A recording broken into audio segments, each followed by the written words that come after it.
Kasi ibon mga katoto. Try ko kayong pasakahin mga katoto. Try lang natin. Saan makarecover siya. Try lang natin pasakahin. Ang nakapasok ako talaga dati. Pero yun ang hinakain siya eh. Lalo siyang mahihirapan eh. Hindi siya makakahinga. Pero itim. Mainit po yung laman ng tiyan niya. Nasukan natin. Kulay itim yung mga nainom niya. Parang kanal. Kulay itim.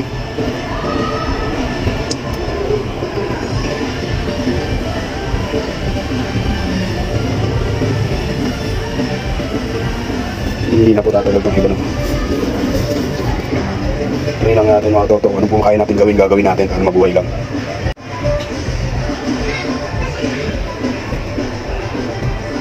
Subukan natin mga katoto pero yun ang electrolyte.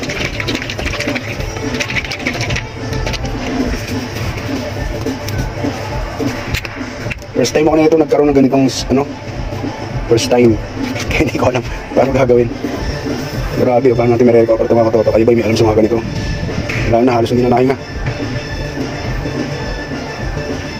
Hindi siya nahinga. Nantay lang ako umakyat.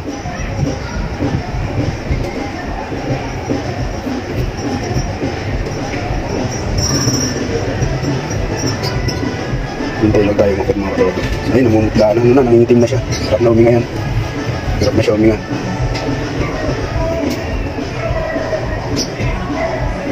Try lang natin mga toto at meron tayong magagawa, subukan natin. Try lang natin. Ang daspat kasi ito, wala tayong hindi. Pero dapat yan lagi nakabukas yung bunganga. May nainom siya, hindi maganda pagka gawin siya ng malay. Dapat nakalbukas lagi bunganga. Try lang natin ito mga toto. Hindi ko talaga alam din ito. Tagal na ako nag-iibon. Pero first time ako naka-discover ng ganito. Sa buong talang buhay ko na pag-iibon. Kaya kung meron kayong mga ganitong napawing mga pangarerang ibon, huwag nyo papabayaan mga katoto, pabantayan nyo lagi. Tingnan natin kung makakaya po natin, kahit panalangin gagawin po natin, sayang po yung ibon, kahit paano buhay pa rin yan. Medyo lumakas siya mga katoto. Kaya lang yung kabilang mata niya namamaga. Pero kanina maputla na siya. Nagkukulay violet yung dila niya. Hindi na maganda. Yan, violet pa rin ang labi. Pero kailangan hindi magpa-violet kasi pag nag-violet yan mga katoto, sigurado lasang talaga yan. Naka-encounter na ako ng ganito katoto, yung nagla-trainer sa akin ng ilagan sa bela. Ano siya, ang epekto ng laso niya, ikalawang araw, naghanap siya ng tubig, yun, kapag kainin mo ng tubig, natuluyan na siya, bigla na siyang nanitim. Tapos ganto yung tsura, pero malakas to. Mas matindi na inom nito. Siguro may kasamang pesticide. Kasi kanina mayroon pang putik yung tuka niya. Saan makarecover, hindi ko na siya ikakarga. Siguro gagawin na lang natin siyang breeder. Medyo umano siya ngayon, gumanda yung hininga niya. Nung bigyan natin siya ng protolite. First time talaga ako na ito. Pero medyo gumanda po. Hindi kaganina na siya. Pero titingnan lang po natin yung kanyang tuka, mga katoto. Kung nangingitim na po, matutuluyan na po talaga yan. Hindi la po. Yan ang naasahan ko dyan eh. Yun, nangisay na siya. Ba't nagkaganon? Hindi, matutuluyan na nga ito. Wag. Lumilat yung mata niya. Lumilat yung mata niya mga katoto. Tingnan niyo. Tapos bumuka yung bakpak niya. Hindi ko alam bakit. Kaya yung tinatawag na nag-ahabulin nga na. Gusto niya pang mabuhay pero hindi na kaya ng katawan.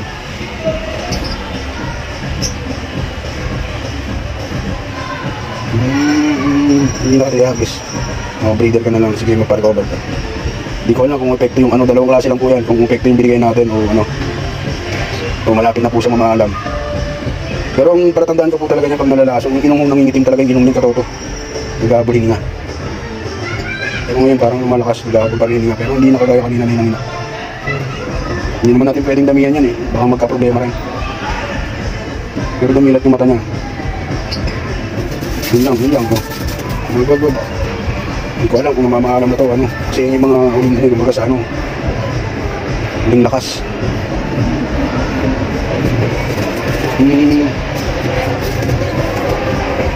Wala. Bagsak na po ito ka. Nag-ahabol talaga siya. Pag dumalang na po hininga niya, wala na. Dumadalang na po hininga niya.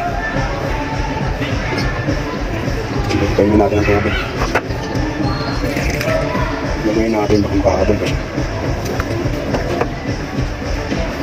Wala na po. Madalang na po yung hininga. Kasama pa yata yung bigay natin sa Protolite mga katoto. Talagang bagsak na po yung katawan niya. Hindi natuluyan na po. Sayang yung ibon. Sayang yung ibon. Ascal line po yan mga katoto. Ascal line. Yan po yung mga ascal line sa akin. Umuwi yan kahit sugatan. Isipin mo nakauwi pa siya sa kondisyon niya na yun.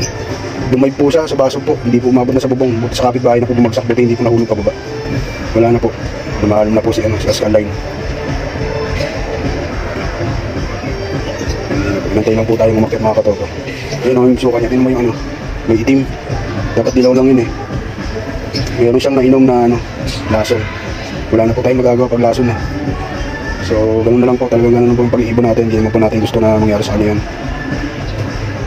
Yan din na lang po siguro yung kanyang buhay. Ibon natin mga katoto. Yan o. Muri.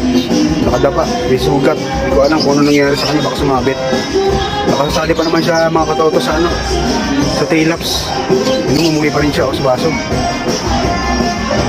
Pangalawang disgrasya niya yan. Unang-una sinali ko rin. Ganyan din nangyari sa kanya. Lagi siyang ano. Disgrasya. Wala na tayong panglaro. Isa na lang matitira mga katoto. Pero matibay siya. Kahit ano pa man nangyari, umuwi pa rin siya. Yan ang mga ibon. Mga bigat na ibon yan. Gagalingin natin yan ngayon katoto. Mabigat malapit na yung ano, yung karera.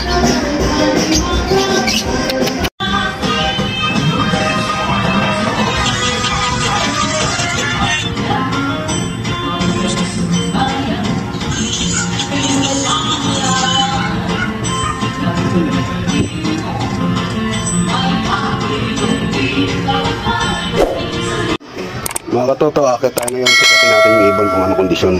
Ginawa natin kanina ng paraan para makarecover. Dito try po natin na silipin siya ngayon mga katoto. Akit po tayo sa ating loop.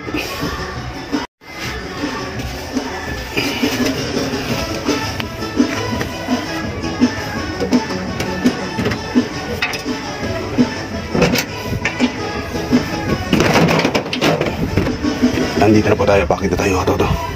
Sana gumaling. Sana gumaling. Nangihina pa rin sa mga katoto. Sali po siya sa 3 laps. Ito yung sticker niya. Stove lang siyang matuluyan. Mayroon pa rin. Ito yung sticker niya mga katoto. Sinali natin siya sa ano, sa FPR. Nakaklak naman kaya lang 900 plus na lang. Tingnan po natin yung number niya mga katoto. Matuloy lang talaga sinali natin. APR 2020. Ano na po yan? Old ding po yan. Sinaling ko lang sa kanya ring. 2009084. Yan po sinaling ko natin yan. Ayan.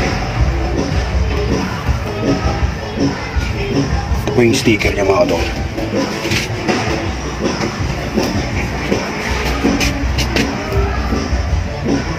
Ito po yung sticker niya. Ayan.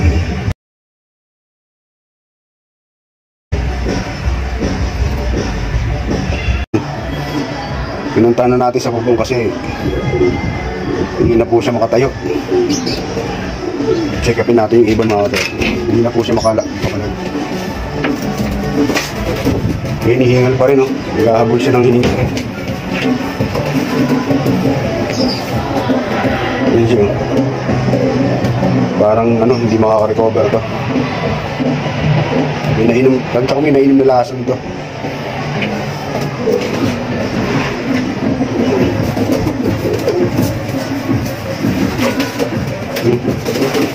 May nainom na lason to.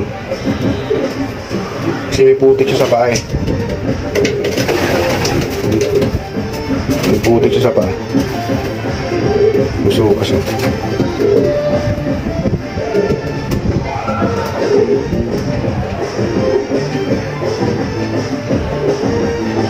May nainom tong lason.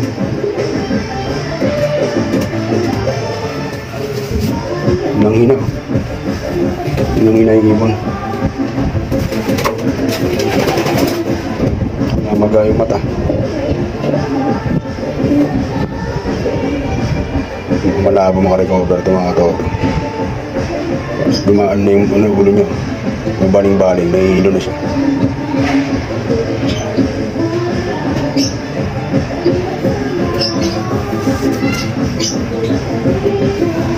Babalikan po natin yan mamaya mga katoto. Pag lang muna natin dito. Sa kung di talaga tatagal itong iba na ito.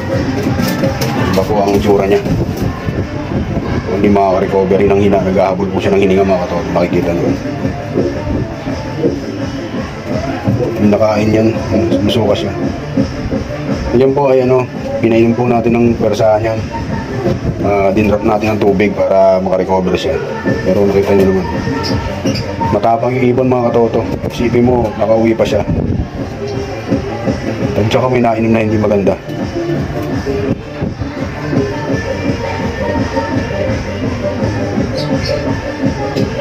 Kung meron po kayong comment, i-comment na lang po kung di ko alam kung pasusukahin ko ba siya o ano.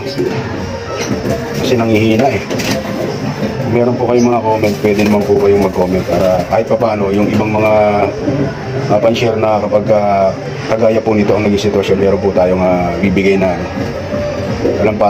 karampatang lunas. Pero ginawa ko na po yung alam ko. May kasama ng honeybee yung tubig niya para makarecover agad. Pero mabigat po yung nangyari. Nanghina po talaga yung ibon. Babalikan po natin yan mamaya katoto. Check upin ka po kung may tutulong ko sa ibon na to. Iba po nangyari sa kanya. Kasi ibon mga katoto. Try ko kayong pasukahin mga katoto. Try lang natin. Parang may nainom ito na hindi maganda. Try natin pasukahin. Yung makaka-recover pa.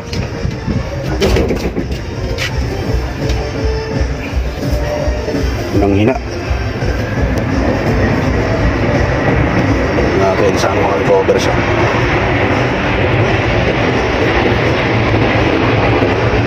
Ay lang natin pasukain. Napasuka ko ito talaga dati. Mga nakakaan. Pero yung nanghina kasi siya eh. Lalo siyang mahihirapan eh. Hindi siya makakahinga. Ayun, itim. Mainit po yung laman ng tiyan niya. Pinasukan natin. Kulay itim yung mga nainom niya. Parang kanal. Kulay itim.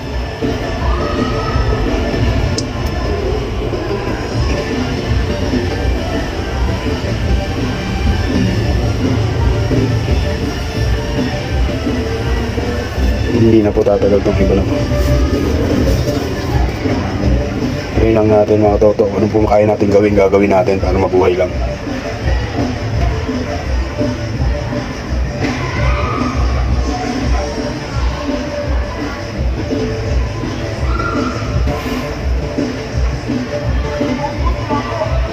Medyo humina siya ngayon. Gahabulin nga mga toto. Nakakaawa yung ibon.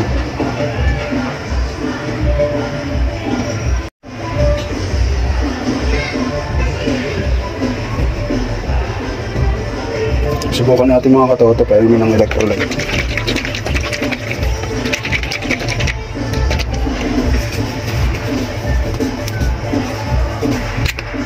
First time ako na ito nagkaroon ng ganitong ano. First time. Hindi ko alam paano gagawin. Grabe, paano natin may recover ito mga katoto. Kayo ba may alam sa mga ganito? Wala na, halos hindi na nahinga. Hindi na siya nahinga. Nantay lang ako umakyat to.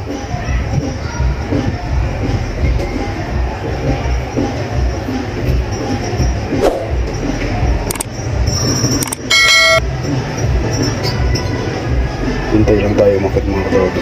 Ay, namumutla na, nangingitim na siya. Hirap na huminga yan. Hirap na siya huminga.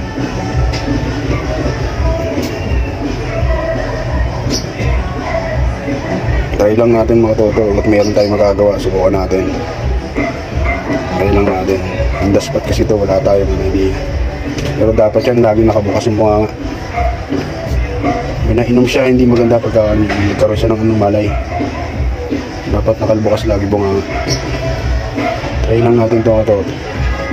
Hindi ko talaga alam din ito. Tagal na ako nag-iibon. Pero first time ako naka-discover ng ganito. Sa buong talong buhay ko na pag-iibon. Kaya kung meron kayong mga ganitong napawing mga pangarerang ibon, huwag niyong papabayaan mga katoto, babantayan niyo lagi. Tingnan natin kung makakaya po natin, kahit panalangin gagawin po natin, sayang po yung ibon, kahit pa paano buhay pa rin yan. Medyo lumakas siya mga katoto, kaya lang yung kabilang mata niya namamaga. Pero kanina maputla na siya, nagkukulay violet na yung dila niya, hindi na maganda. Yan, violet pa rin ang labi. Pero kailangan hindi magpa-violet, kasi pag nag-violet yan mga katoto, sigurado lasong talaga yan. Naka-encounter na ako ng ganito katoto, yung nagla-winner sa akin ng ilagan sa bela. Ano siya, ang epekto ng laso niya, ikalawang araw, naghanap siya ng tubig. Yung kapag kainin ng tubig, natuluyan na siya, bigla na siyang mangitim. Tapos gantong-ganto rin yung tsura, pero malakas to. Mas matindi na inom nito. Siguro may kasamang pesticide, kasi kanina mayroon pang putik yung tuka niya eh. Sana makarecover, hindi ko na siya ikakarga. Siguro gagawin na lang natin siyang breeder. Medyo umuna siya ngayon, gumanda yung hininga niya. Nung bigyan natin siya ng ng protolite.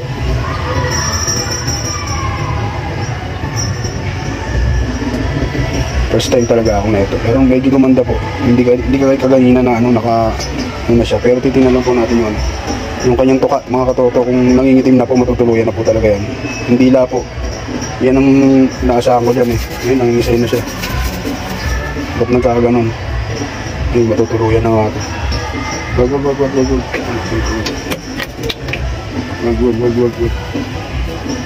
Lumilat yung mata niya, no?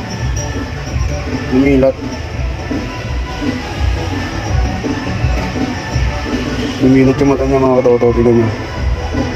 Tapos bumuka yung bakbak niya. Hindi ko alam bakit. Yung tinatawag na naghahabol hininga na. Gusto niya pang mabuhay, pero hindi na kaya ng katawan.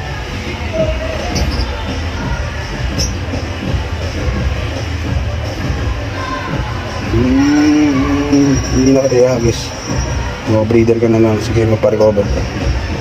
Hindi ko alam kung epekto yung dalawang klase lang po yan, kung epekto yung binigay natin o malapit na po sa mamaalam. Pero ang palatandaan ko po talaga niya pag nalalaso, yung inong nangingitim talaga yung inom niyang katoto. Naghahabol hininga. Pero ngayon parang lumalakas, naghahabol pa rin hininga, pero hindi nakagaya kanina na hinangina. Hindi naman natin pwedeng damihan yan eh, baka magka-problema rin. Pero dumilat yung mata niya. Yun lang Wag. Hindi ko alam kung mamaalam na to kasi yung mga huling kumbaga sa huling lakas.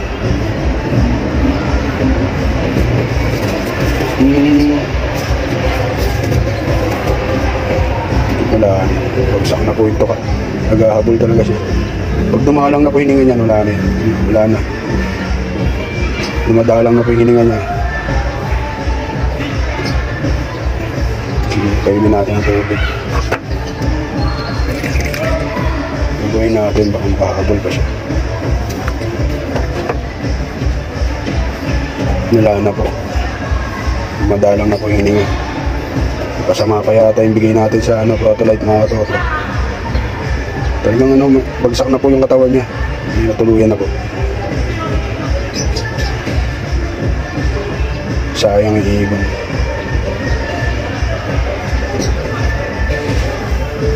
Sayang yung ibon. Ascal line po yan mga katoto. Ascal line. Yan po yung mga ascal line sa akin. Umuwi yan kahit sugatan. Isipin mo, nakauwi pa siya sa kondisyon niya na yun. Dumayb po siya sa basog po. Hindi po umabot na sa bubong. Buti sa kapitbahay na po bumagsak. Buti hindi po nahulog pa baba. Wala na po. Lumaalam na po si Ascal line.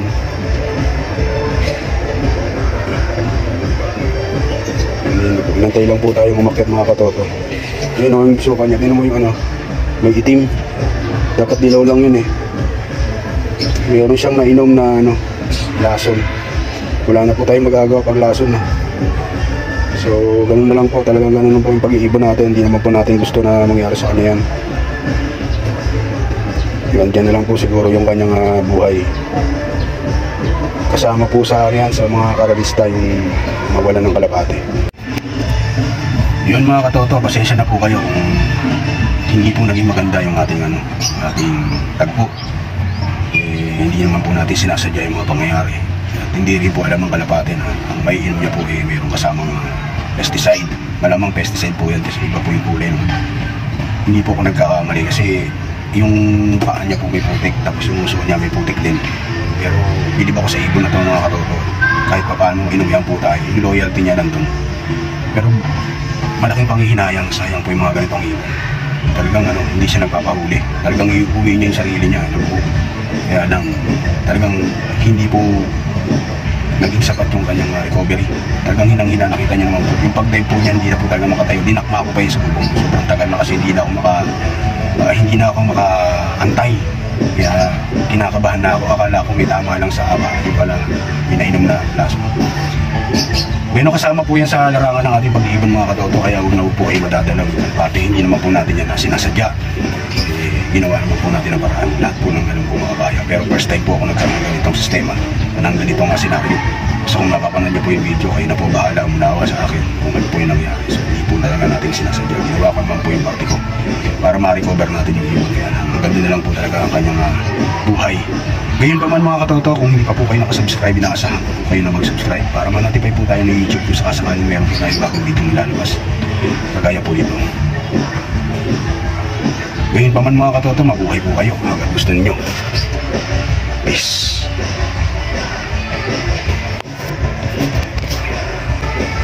Peace.